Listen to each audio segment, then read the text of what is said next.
Hello everyone, my name is Rizka Ayu and my student ID number is E1D023104143. I am student in the English Education Program at Mataram University. This video is my final project for the Audio-Visual Translations course. In this project, I dubbed two speeches by Anies Baswedan and Hillary Clinton. In this part, I translated and dubbed Anies Baswedan's speech, Lighting Up Indonesian Future, from Indonesia into English. In this speech, he talks about the challenges of education in Indonesia and emphasizes the important role of teachers, young leaders, and community involvement in creating a brighter future for the nation. In the second part, I translated and dubbed a speech by Hillary Clinton from English into Indonesia.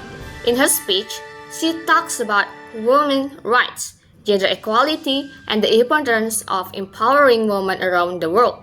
I hope you enjoy watching this video and find it both informative and inspiring. Happy watching! On this afternoon occasion, I would like to thank TEX for inviting me to share about Indonesia Mengajar. This is a program aimed to advancing our efforts to educate the nation. We know that in Indonesia, when we talk about education, there are countless problems.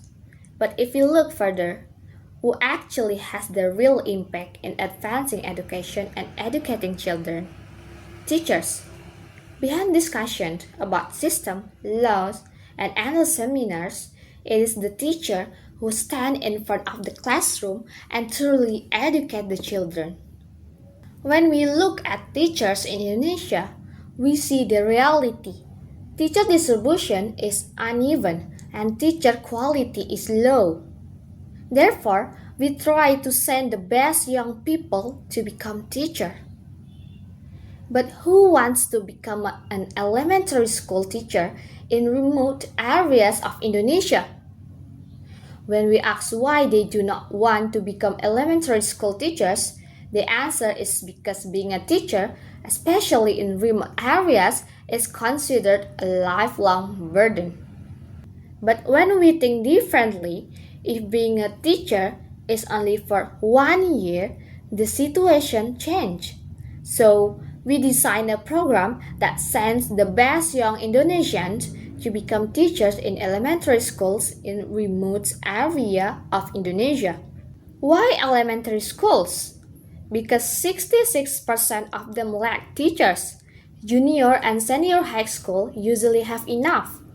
And elementary schools in remote areas become our first priority.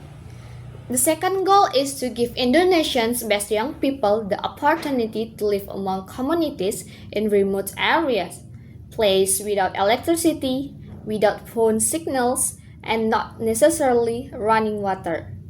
This experience living in villages like that will stay with them for life. There are two tracks. The first is filling the teacher shortage, and the second is preparing our future leaders. The hope is that when they become leaders in the future, they will be Indonesian youth with world-class competence, but also with a deep grassroots understanding. The goal is not only for these children to teach in schools, but also to inspire and become role models. Therefore, we invite the best candidates. The criteria are strong academic performance, GPA above 3.0, mostly above 3.25. Second, leadership ability, organizational experience, communication skills, and relations because they will be placed in difficult areas. We announced this and visited several cities. This idea began around July 2009. By November, we had started working, and by January, the organization was formed. In June and July this year, we toured 5 cities. We invited young Indonesians to teach. Our target this year was to send 50 people. Why 50? Because we wanted to manage it well. Better few but strong than many but poorly managed. We visited 5 cities and thank God we received 1,383 applicants. These young people filled out long application forms, wrote essays explaining why they wanted to teach. 1,383 young people knew they would be placed in areas without electricity and without phone signals. Yet, they wrote pages explaining why they wanted to become teachers there. Our hearts were deeply moved reading those essays. If you read them, they are truly touching. We who read them were amazed. God willing, these writings will be compiled into a book titled Indonesia, Aku Ingin Mengajar, a collection of essays from the Indonesia Mengajar applicants. After selection, with help from a human resources consulting company, DDI, and Yayasan Indonesia Lebih Baik, the candidates went through a selection process. These were the criteria, and then they carried out the selection process. We observed that there. You can see some of these photos. From that process, 53 young people were selected. It was supposed to be 50, but 53 were initially selected, and after health screening, 3 could not continue. One participant was physically larger, but we accepted as long as it was not a serious health risk. We trained them for 7 weeks. The 2 training materials were leadership and teaching. Why leadership? Because living in villages for a year will not always be easy or full of happiness. You will face problems and challenges. During the 1 year, you will face problems and challenges. And as I mentioned earlier, those are the challenges that you have to deal with. Therefore, I told those who were accepted that this 1 year is an invaluable leadership training. You are the ones who will face all those challenges and you must complete them there. In addition, they also received survival training. 3 days on a mountain in Bogor with only clothes, a backpack, and a small knife. For 3 days, all activities, including biological needs, relied on that source, with no river available. Because it was the rainy seasons, they depended on rainwater, and they went through those conditions for 3 days. It was one of the most difficult experiences in their lives. Why? So that later, when they are there, what they face will feel easier. I have already gone through the hardest part. This is nothing. After that, on November 10, we sent them off. They departed from Cangkarang on November 10 at Soekarno-Hatta Airport.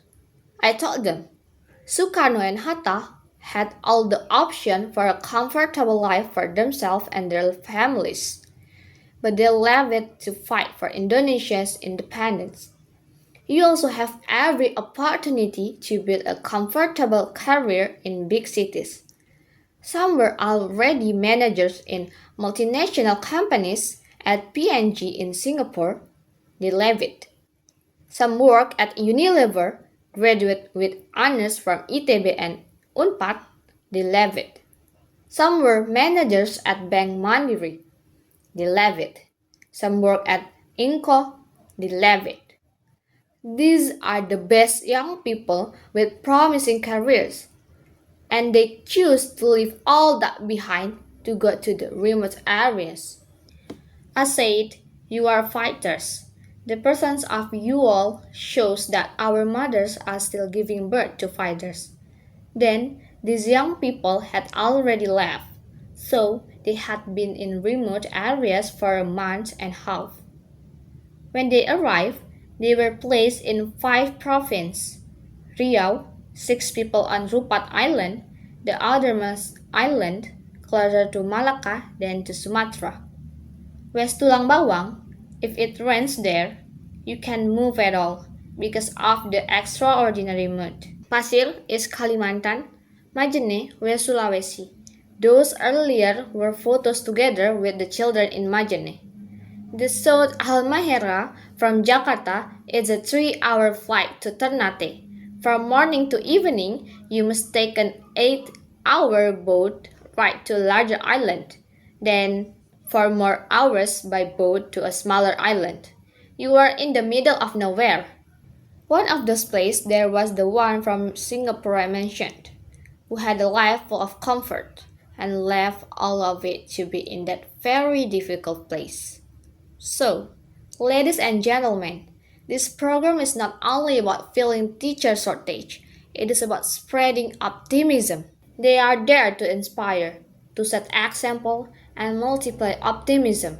You have a bright future. I have already gone through it. And for those of us outside, we want them to show the potential of intelligent Indonesian children in remote areas. In that way, our hope is to advance Indonesia. We also want education not to be seen as only the responsibility of schools or the government, but as the responsibility of every educated person. Anyone can be a teacher. Anyone can educate. That is our hope through this program. That is all about Indonesia Mengajar.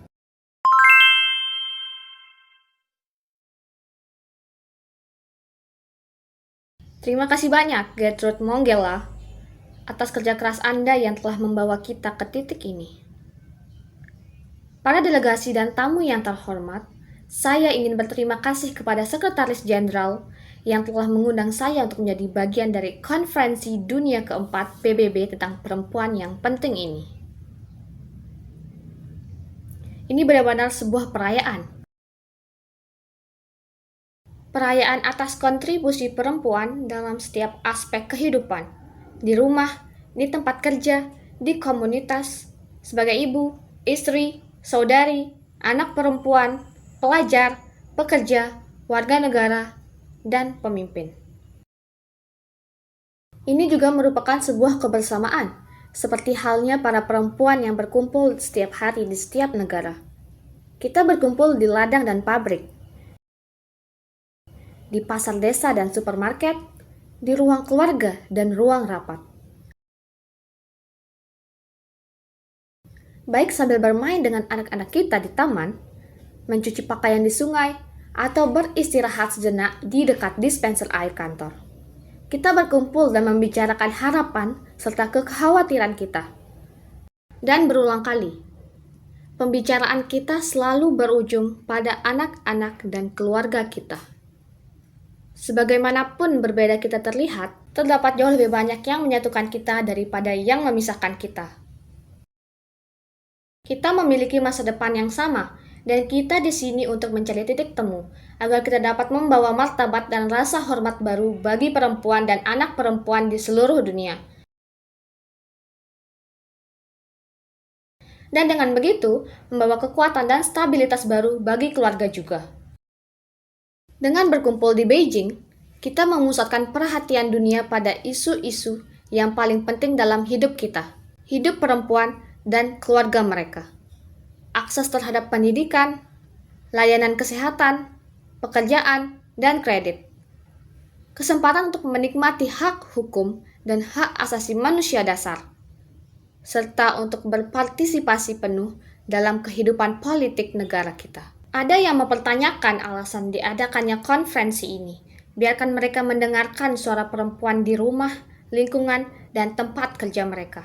Ada yang bertanya-tanya, apakah kehidupan perempuan dan anak perempuan penting bagi kemajuan ekonomi dan politik di seluruh dunia.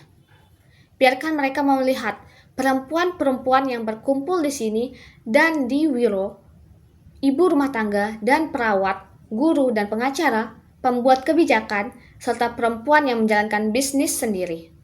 Konferensi seperti inilah yang mendorong pemerintah dan masyarakat dimanapun untuk mendengarkan, melihat, dan menghadapi masalah-masalah paling mendesak di dunia. Bukankah setelah konferensi perempuan di Nairobi 10 tahun lalu, dunia untuk pertama kalinya memusatkan perhatian pada krisis kekerasan dalam rumah tangga? Tadi pagi, saya mengikuti forum Organisasi Kesehatan Dunia. Dalam forum itu, kami membahas berbagai cara pejabat pemerintah, organisasi non-pemerintah, dan warga negara secara individu bekerja untuk mengatasi masalah kesehatan perempuan dan anak perempuan. Besok, saya akan menghadiri pertemuan dana pembangunan PBB untuk perempuan. Di sana, diskusi akan berfokus pada program-program lokal yang sangat berhasil yang memberikan akses kredit bagi perempuan pekerja keras agar mereka dapat memperbaiki hidup mereka sendiri dan hidup keluarga mereka. Yang kita pelajari di seluruh dunia adalah bahwa jika perempuan sehat dan berpendidikan, keluarga mereka akan berkembang. Jika perempuan bebas dari kekerasan, keluarga mereka akan berkembang. Jika perempuan memiliki kesempatan untuk bekerja dan berpenghasilan sebagai mitra yang setara penuh dalam masyarakat, keluarga mereka akan berkembang. Dan ketika keluarga berkembang, komunitas dan bangsa pun ikut berkembang. Itulah sebabnya setiap perempuan, setiap laki-laki, setiap anak, setiap keluarga, dan setiap bangsa di planet ini memiliki kepentingan dalam diskusi yang berlangsung di sini. Selama 25 tahun terakhir, saya telah bekerja secara konsisten pada isu-isu yang berkaitan dengan perempuan, anak-anak, dan keluarga. Selama 2,5 tahun terakhir, saya memiliki kesempatan untuk belajar lebih banyak tentang tantangan yang dihadapi perempuan di negara saya sendiri dan di seluruh dunia. Saya telah bertemu para ibu baru di Indonesia yang secara rutin berkumpul di desa mereka untuk membahas gizi, perencanaan keluarga, dan perawatan bayi. Saya telah bertemu orang tua pekerja di Denmark yang berbicara tentang rasa nyaman yang mereka rasakan karena tahu anak-anak mereka dapat dirawat di pusat penitipan sepulang sekolah yang aman dan penuh perhatian. Saya telah bertemu perempuan di Afrika Selatan yang membantu memimpin perjuangan mengakhiri sistem pemisahan ras dan sekarang membantu pembangunan demokrasi baru. Saya telah bertemu dengan para perempuan terkemuka dari belahan dunia saya sendiri yang bekerja setiap hari untuk mendorong literasi dan layanan kesehatan yang lebih baik bagi anak-anak di negara mereka. Saya telah bertemu perempuan di India dan Bangladesh yang mengambil pinjaman kecil untuk membeli sapi perah, becak, atau benang demi menciptakan mata pencaharian bagi diri mereka dan keluarga mereka. Saya telah bertemu dokter dan perawat di Belarus dan Ukraina yang berusaha menjaga anak-anak tetap hidup setelah bencana Chernobyl. Tantangan besar dari konferensi ini adalah memberikan suara kepada perempuan dimanapun yang pengalamannya tidak diperhatikan, yang kata-katanya tidak didengar. Perempuan merupakan lebih dari separuh populasi dunia. 70% dari orang miskin di dunia dan 2/3 dari mereka yang tidak diajari membaca dan menulis. Kita adalah pengasuh utama bagi sebagian besar anak-anak dan lanjut usia di dunia. Namun, sebagian besar pekerjaan yang kita lakukan tidak dihargai. Tidak oleh para ekonom, tidak oleh sejarawan, tidak oleh budaya populer, tidak oleh para pemimpin pemerintahan. Pada saat ini, ketika kita duduk di sini, perempuan di seluruh dunia sedang melahirkan, membesarkan anak, memasak, mencuci pakaian, membersihkan rumah, menanam tanaman, bekerja di luar perakitan, menjalankan perusahaan, dan memimpin negara. Perempuan juga meninggal karena penyakit yang seharusnya dapat dicegah atau diobati. Mereka menyaksikan anak-anak mereka menderita akibat gizi buruk yang disebabkan oleh kemiskinan dan kekurangan ekonomi. Mereka dilarang untuk pergi ke sekolah oleh ayah dan saudari laki-laki mereka sendiri. Mereka dipaksa menjadi pekerja seks, dan mereka dilarang masuk ke kantor pemberi pinjaman bank serta dilarang menggunakan hak pilih mereka. Kita yang memiliki kesempatan untuk berada di sini memiliki tanggung jawab untuk berbicara mewakili mereka yang tidak bisa hadir. Sebagai warga Amerika, saya ingin berbicara untuk perempuan di negara saya sendiri. Perempuan yang membesarkan anak dengan upah minimum, perempuan yang tidak mampu membayar layanan kesehatan atau penitipan anak, perempuan yang hidupnya terancam oleh kekerasan, termasuk kekerasan di rumah mereka sendiri. Saya ingin berbicara untuk para ibu yang berjuang demi sekolah yang baik, lingkungan yang aman, udara yang bersih, dan siaran yang bersih. Untuk perempuan yang lebih tua, beberapa di antara janda yang merasa bahwa setelah membesarkan keluarga mereka, keterampilan dan pengalaman hidup mereka tidak dihargai di dunia kerja. Untuk perempuan yang bekerja sepanjang malam sebagai perawat, resepsionis hotel, atau juru masak makanan cepat saji agar mereka dapat berada di rumah pada siang hari bersama anak-anak mereka. Dan untuk perempuan, dimanapun yang sekadar tidak memiliki waktu untuk melakukan semua hal yang dituntut dari mereka setiap harinya, berbicara kepada Anda hari ini, saya berbicara untuk mereka. Sama seperti kita masing-masing berbicara untuk perempuan di seluruh dunia yang tidak diberi kesempatan untuk bersekolah, menemui dokter, memiliki properti, atau memiliki suara atas arah hidup mereka hanya karena mereka perempuan. Faktanya, sebagian besar perempuan di seluruh dunia bekerja baik di dalam maupun di luar rumah biasanya karena keterpaksaan. Kita perlu memahami bahwa tidak ada satu rumus tunggal tentang bagaimana perempuan seharusnya menjalani hidup. Itulah sebabnya kita harus menghormati pilihan yang dibuat setiap perempuan untuk dirinya dan keluarganya. Setiap perempuan berhak mendapatkan kesempatan untuk mewujudkan potensi yang diberikan Tuhan kepadanya. Namun kita harus menyadari bahwa perempuan tidak akan pernah memperoleh martabat penuh sampai hak asasi mereka dihormati dan dilindungi.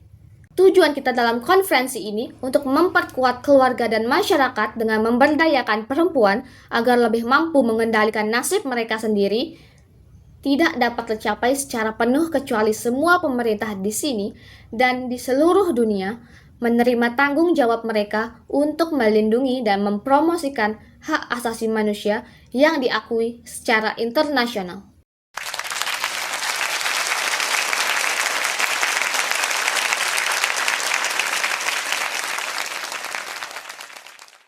Komunitas internasional telah lama mengakui dan baru-baru ini menegaskan kembali di Vienna bahwa baik perempuan maupun laki-laki berhak atas berbagai bentuk perlindungan. Overall, this project was a great learning experience for me. I also learned how to adjust my voice to match the speaker in the video. The most difficult part was matching my voice with the original speaker. Every person speaks at different speed, so it was sometimes hard to make my dubbing fit the video at the right time. Even though it was challenging, I learned a lot and enjoyed doing this project. Thank you for watching.